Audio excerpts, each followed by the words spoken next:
welcome to the Collapse Show. On the show, we talk about how societies collapse, based on the book Collapse. Collapse was written by Jared Diamond, who is also the author of Guns, Germs, and Steel. Anyway, today we will be talking about Montana. We have many special guests that have flown all the way from Montana just to speak to us. Yes, that is correct. But first, a quick commercial break. The podcast of the Collapse Show is brought to you by the state of Montana and the book Collapse. Only $24.97. Now back to the show. Welcome back. Our first guest is the Louis-Jacques' daughter.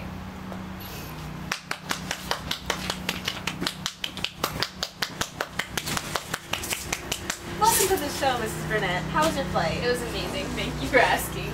So anyways, you're here today to talk about the forest problem in Montana, is that correct? Yes. So here's your first question. As you know, logging and burning forests is a huge environmental factor in Montana.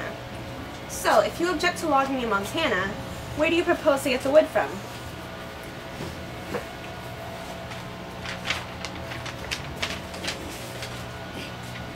That's an excellent question. First of all, there's a big controversy about this logging. Personally, I think we should log here more because it helps save people from cutting trees down in the rainforest. Also, by refusing to harvest our own dead trees and instead importing live trees from Canada, we have exported both the environmental effects of logging and the economic benefits of it to Canada. So are you saying that we should keep cutting down the trees in Montana to help with the economy? Yes, that's exactly what I'm saying. Okay, time for your next question. Why did commercial farming begin? Well, commercial logging first began in the Bitterroot Valley in 1886 to provide ponderosa pine trees for the mining company at Boone. Also, commercial logging also began because of the post-World War II housing boom in the U.S. and the resulting surge in the demand for wood, which caused timber sales on U.S. National Forest land to peak around 1972 at over 6 times their 1945 levels. That is very interesting. So in the book Collapse, it says DDT was released over forests from airplanes to control insect tree pests. Is this true? And why? Yes, this did actually happen. They did this in order to be able to reestablish uniform, even-aged trees of chosen tree species and thereby to maximize timber yields and increase logging efficiency. Logging was carried out by clear-cutting in all trees rather than by selective logging of marked individual trees. Was there any negative effects that happened when they sprayed the trees? Of course there were negative effects, such as water temperatures in streams no longer shaded by trees rose above values optimal for fish spawning and survival. Snow on unshaded bare ground melted in quick pulse in the spring, instead of the shaded forest snowpack gradually melting and releasing water for irrigating ranches throughout the summer. And in some cases, sediment runoff increased and water quality decreased. What was the biggest thing that affected the spraying had on the citizens in Montana? The biggest thing for citizens of the state, who consider their land's most valuable resource to be its beauty, was that clear-cut hillsides looked ugly.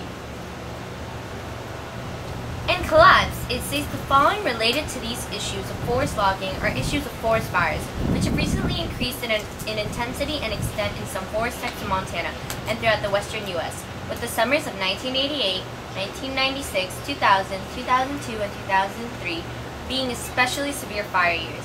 In the summer of 2000, 1/5 of the Bitterroot Valley's remains area of forest burned. How did this affect Montana? Well, it definitely affected the climate of Montana. Why do you think the forest fires happened? Well, one factor is that the direct effects of logging, which often turns a forest into something approximating a huge pile of kindling. The ground in a logged forest may remain covered with lopped-off branches and treetops, left behind when the valuable trunks are carted away.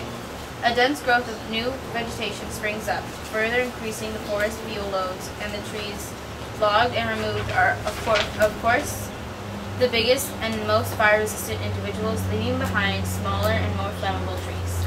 Well, it looks like that is all the time we have to talk to you, Ms. Burnett. Hope to see you soon. Here's some more information about how Montana resolves the problem. Montanians themselves hold diverse and often self-contradictory views about forest management and forest fires.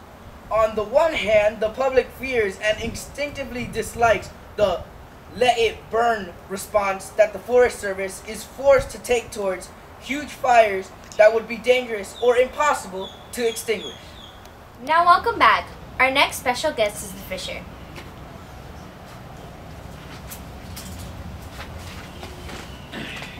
Why, hello. So your first question is, what is the original valuable fish in Montana?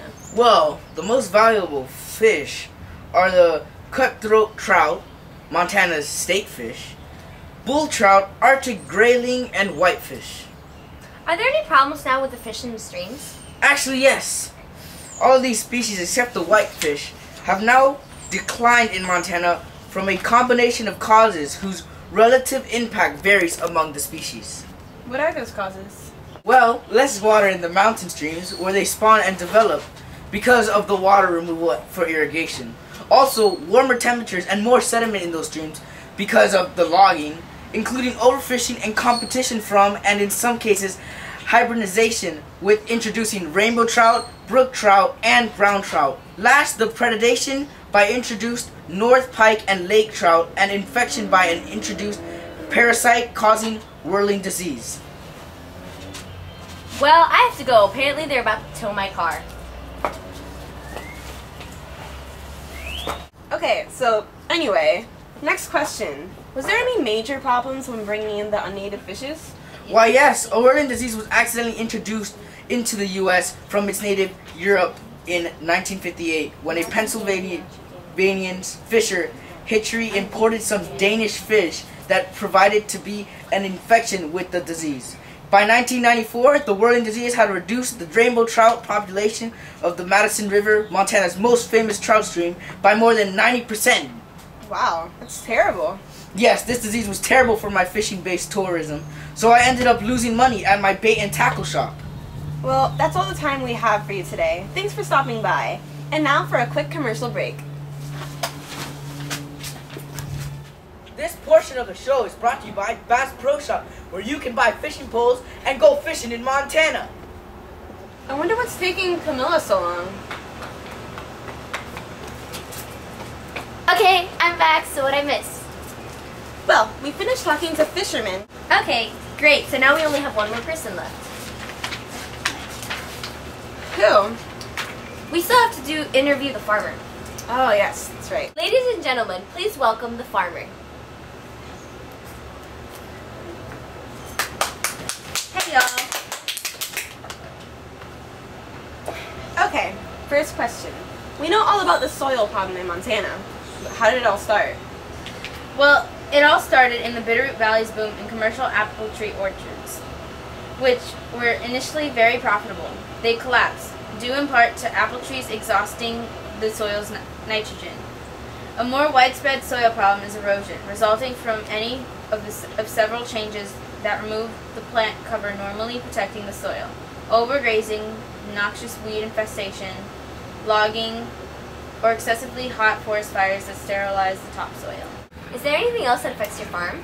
Well, my farm gets watered by an irrigation system. The downside is that several million acres of agricultural land that depend on their water on irrigation rather than on rainfall are distributed patchily throughout the whole state, including my summering areas of the Bitterroot Valley and Big Hole Basin.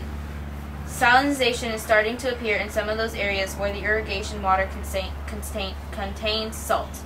Another form arises from an industrial method to extract methane from natural gas from coal beds by drilling into the coal and pumping in water to carry the methane up to the surface. Unfortunately, water dissolves not only the methane but also the salt, so it affects most of my crops.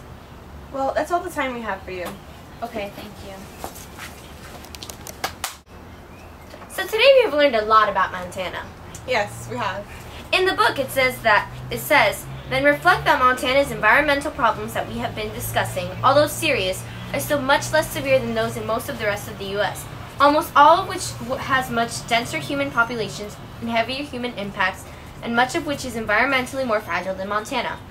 The U.S. in turn depends for essential resources on and is economically, politically, and militarily involved with other parts of the world, some of which even more severe environmental problems and are in much deeper decline than the U.S.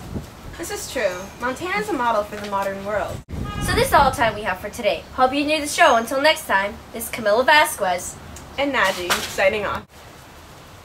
This show was brought to you in part by the Book Collapse and Mrs. DeTurk Geography Honors, Class Period 2. If any copies are made, you'll be sued $1,000.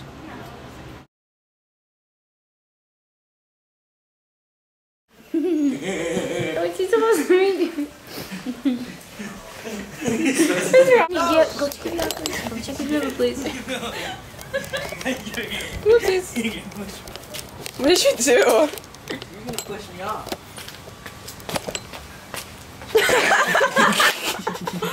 Let me just like swing. That's nice. He's peeing behind the tree. Yeah. Marley. And the funny thing is, I can't get off because I'm wearing this and I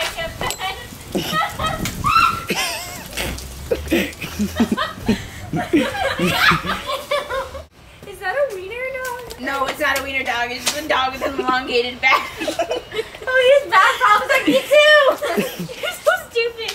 Why are you watching this? No, turn off the camera. No. This is not a singing session. What? Danny? Danny? That's normal. Danny, ready? Danny, you little fatty! What are you doing? I can't You're do creeping it. out my dog. Take one. Can't even see you. Take one. I like Now, back to the show. that. Do it like that. Do it like that.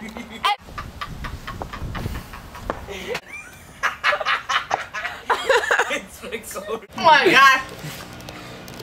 god. Can we start this? Oh, yo, shit. Don't hit me.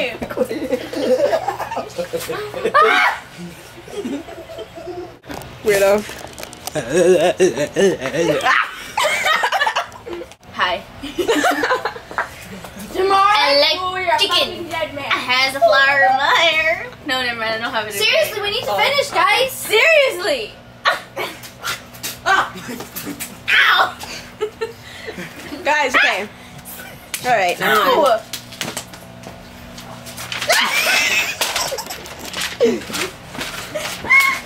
Ow. You like see me in the background? Are you alright? I can't believe you're recording on this. I know. Well, less water in Montana. Oh my god.